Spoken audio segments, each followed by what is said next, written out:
Students, last lecture में हम पढ़ चुके हैं कि evaporation is the escape of molecules from the surface of liquid. ठीक है, अब वेपोराइजेशन क्या है? वेपोराइजेशन इज बेसिकली, इवेपोरेशन में हमने कंटेनर जो था ओपन कंटेनर लिया था. वेपोराइजेशन में हम क्या लेते हैं? क्लोज्ड कंटेनर लेंगे. और जो वेपर्स बनेंगे लिक्विड के, उसका प्रेशर देखेंगे क्या है. This measurement is known as vaporisation. कि वेपर्स कितना प्रेशर एक्सर्ट करेंगे उसको हम क्या कहेंगे? वेपोराइजेशन. जबकि इवेपोरेशन में वेपर्स तो सरफेस से निकलते जा रहे थे, हम उन्हें कलेक्ट नहीं कर रहे थे. सो let's see the proper definition of vaporisation. It is the pressure exerted by the vapors of liquid in equilibrium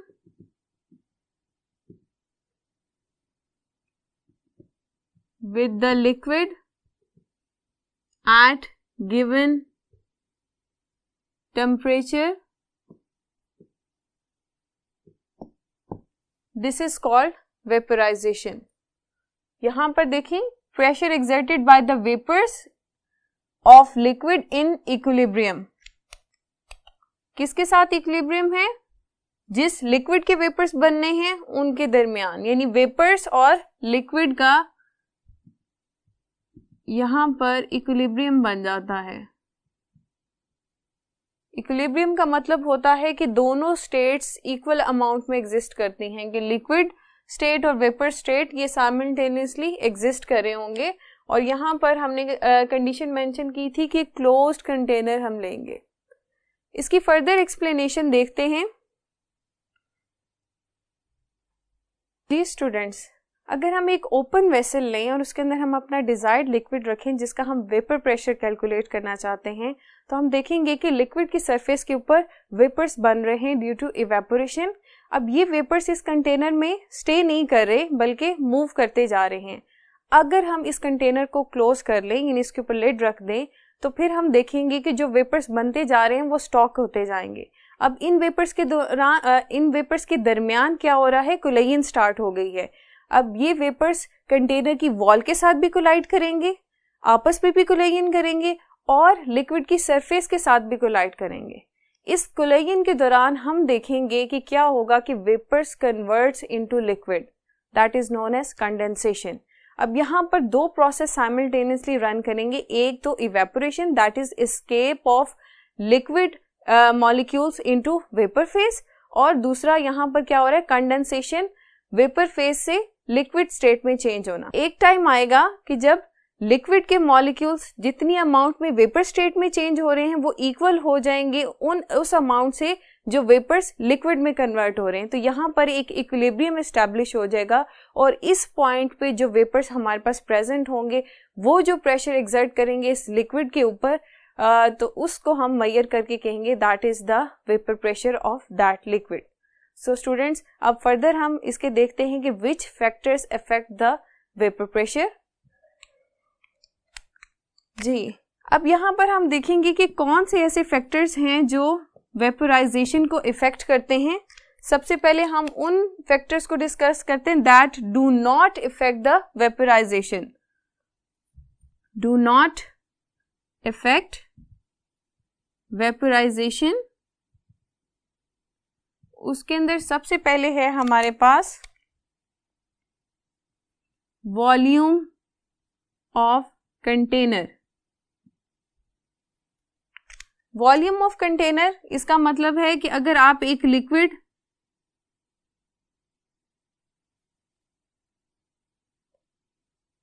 ये स्मॉल कंटेनर में लेते हैं, ठीक है, और एक आपके पास same amount of liquid is present in a large container. अब इन दोनों का वॉल्यूम जो है वो डिफरेंट है, लेकिन स्टिल यहाँ पर वेपर प्रेशर इनके वॉल्यूम से इफेक्ट नहीं होगा, क्योंकि जितने वेपर्स बन रहे हैं उसी तरह से कंडेंसेशन रेट भी उसी तरह से होगा. Second is the amount of liquid. Amount of liquid कि जिस लिक्विड ने वेपराइज होना है या जिस लिक्विड का हम वेपर प्रेशर कैलकुलेट करना चाहते हैं उसकी अमाउंट पे भी नहीं डिपेंड करेगा. फॉर एग्जाम्पल ये दो सेम कंटेनर मैंने लिए हैं, सेम साइज के कंटेनर हैं, ऑलमोस्ट सेम. चलें इसको और एक्यूरेट कर लेते हैं. ठीक है, सेम साइज के कंटेनर हैं. एक कंटेनर में मैंने बहुत ही कम अमाउंट ऑफ लिक्विड ऐड किए, very less amount of liquid is added, और दूसरे के अंदर मैंने बहुत ज्यादा लिक्विड डाला है. तो स्टिल यहाँ पर जो वेपर फॉर्मेशन होगी या वेपर प्रेशर है वो इनकी अमाउंट से इफेक्ट नहीं होगा. थर्ड पॉइंट है सरफेस एरिया. हमने लास्ट लेक्चर में पढ़ा था कि इवेपोरेशन तो सरफेस एरिया से इफेक्ट होती थी, क्योंकि जितना हमने कहा था सरफेस एरिया ज्यादा होगा उतनी ज्यादा ही इवेपोरेशन होती थी. लेकिन यहाँ पर बात है क्लोज्ड कंटेनर की.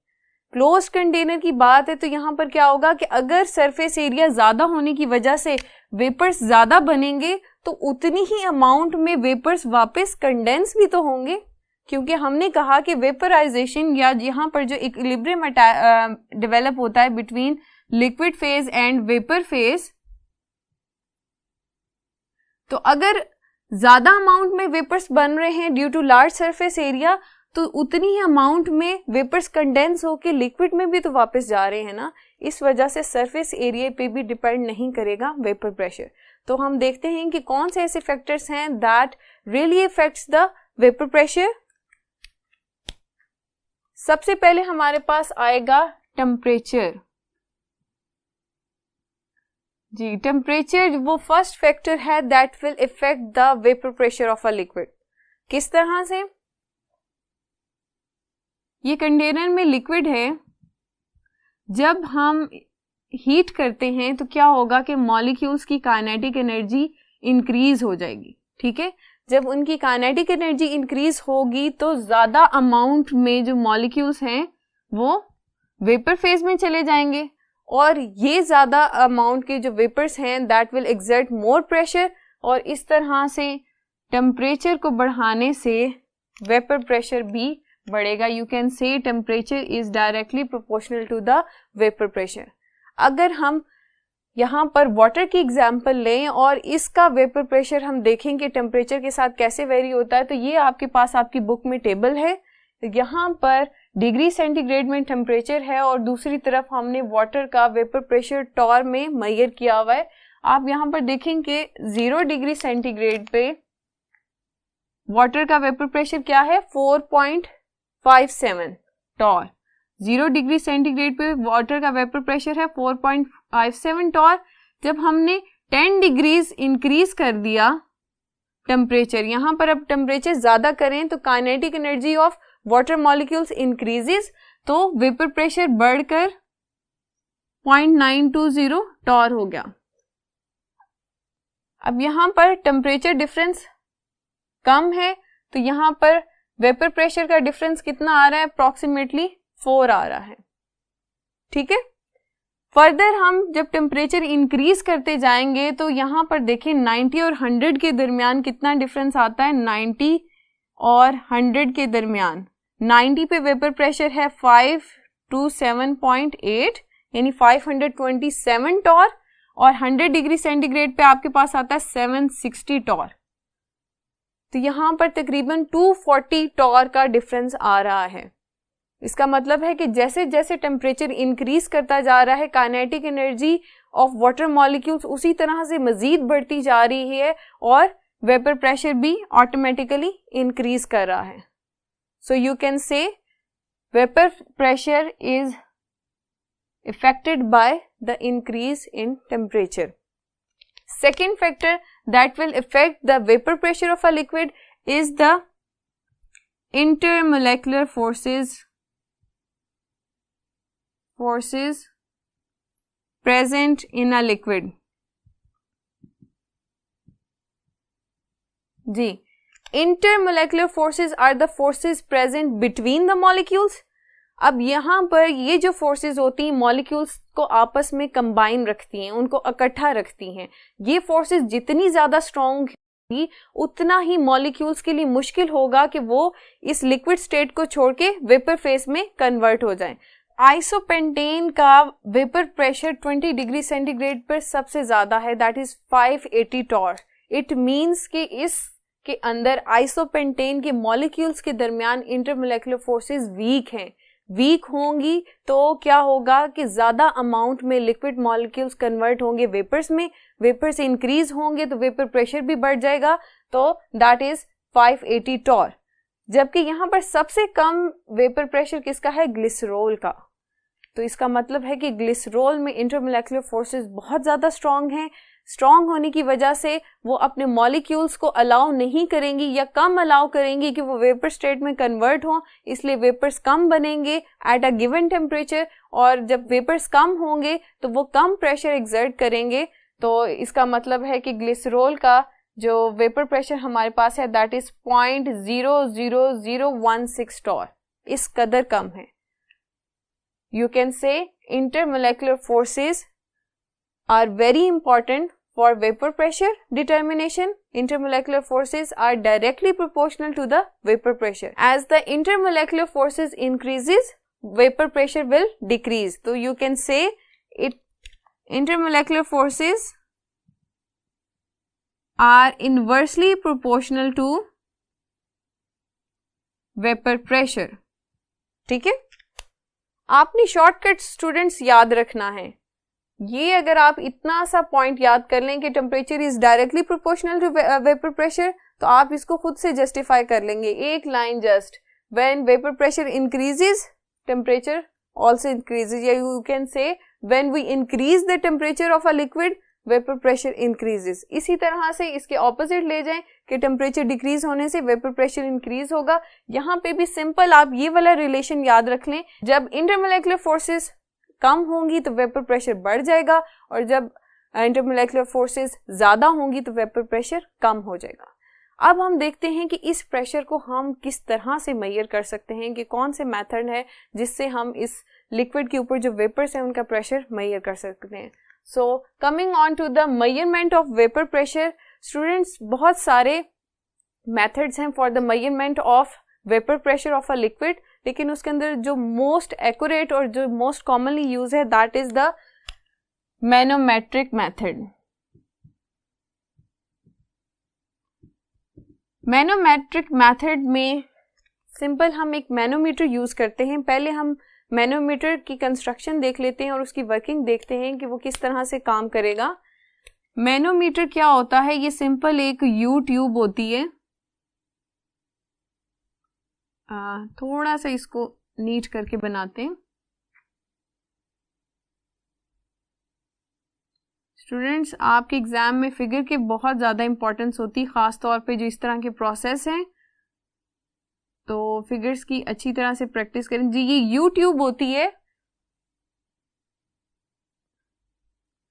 अब इसके अंदर क्या होता है, हम एक लिक्विड रखते हैं. कॉमनली ये लिक्विड मरकरी होता है. ठीक है, इस यू ट्यूब के अंदर क्या है? मरकरी फिल होता है, और इसकी दो लोब्स जो होती हैं इस तरह से, इसके साथ एक स्केल लगा होता है जो कि इन कॉलम्स की हाइट को मेजर करेगा. ये 1 2 3 4 5 6 7.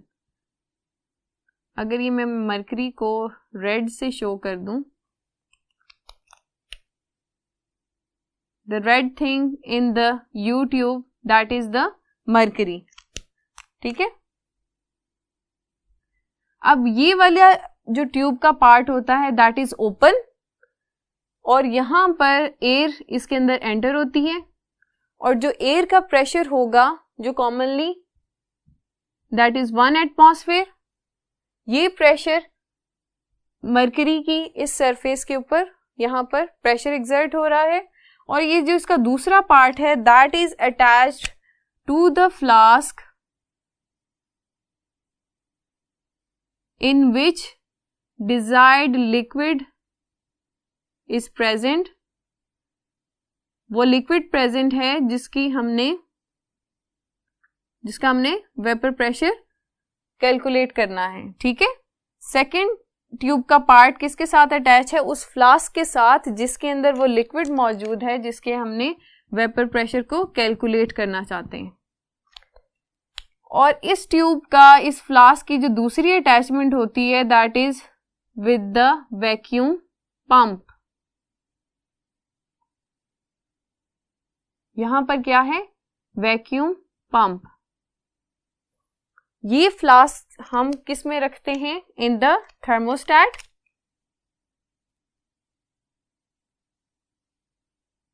थर्मोस्टेट में रखने का मकसद है कि जो हम इसको टेम्परेचर देना चाहते हैं वही इसका टेम्परेचर रहे, और आउटसाइड सराउंडिंग का टेम्परेचर जो है वो इसके टेम्परेचर को इफेक्ट ना करे। तो ये थर्मोस्टेट जो है, ये एक मोटा सा इस तरह से ये शीट को हम शो करें, दैट इज द थर्मोस्टेट, ठीक है। अब इसके अंदर फ्लास्क के गिर्द एक लिक्विड होता है,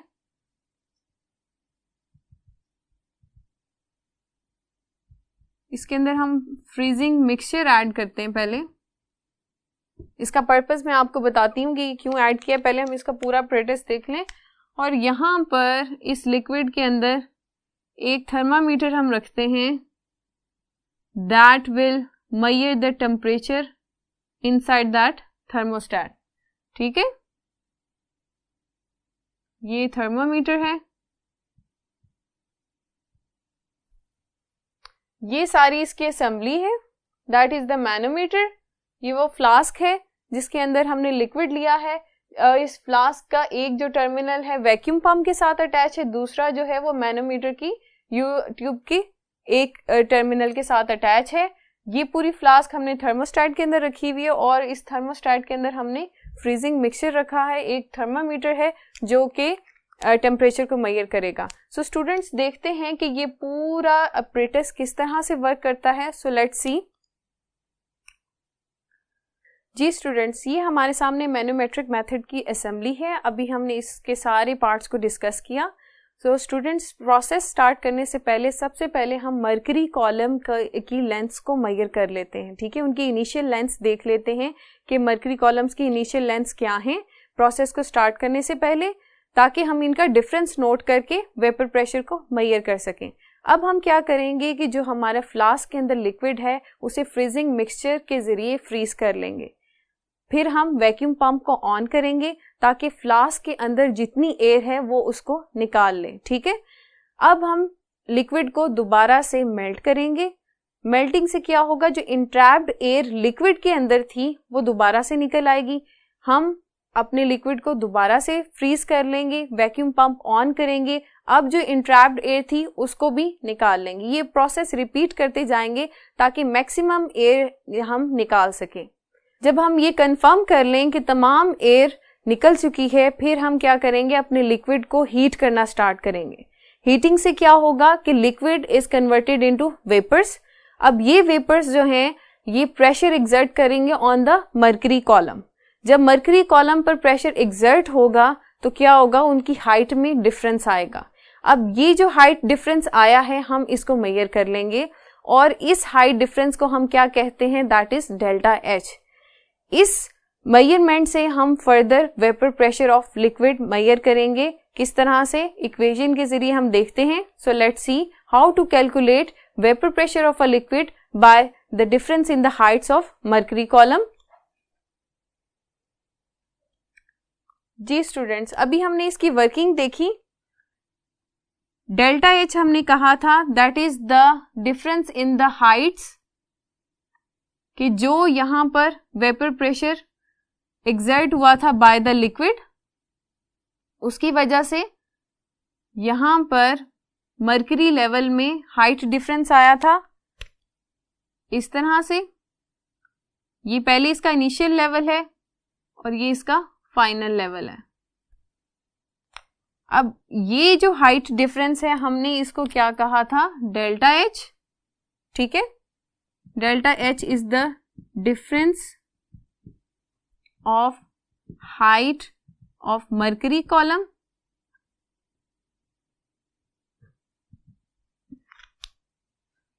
अब स्टूडेंट्स यहां पर ये वाला मर्करी का लेवल नीचे क्यों जाता है, क्योंकि यहां पर फ्लास्क के अंदर इस मर्करी कॉलम को एयर का प्रेशर के साथ साथ लिक्विड के वेपर प्रेशर, ये दोनों प्रेशर इसके ऊपर एग्जर्ट हो रहे हैं, इसलिए मर्करी का ये वाला जो टर्मिनल है ये नीचे की तरफ मूव कर जाएगा और ये ऊपर की तरफ मूव कर जाएगा। अब हमारे पास एक इक्वेशन है जिससे हम vapour pressure of liquid determine कर सकते हैं, that is P is equal to PA plus delta H। यहाँ पर डेल्टा H हमने कहा that is difference of height of mercury column, whereas PA is the atmospheric pressure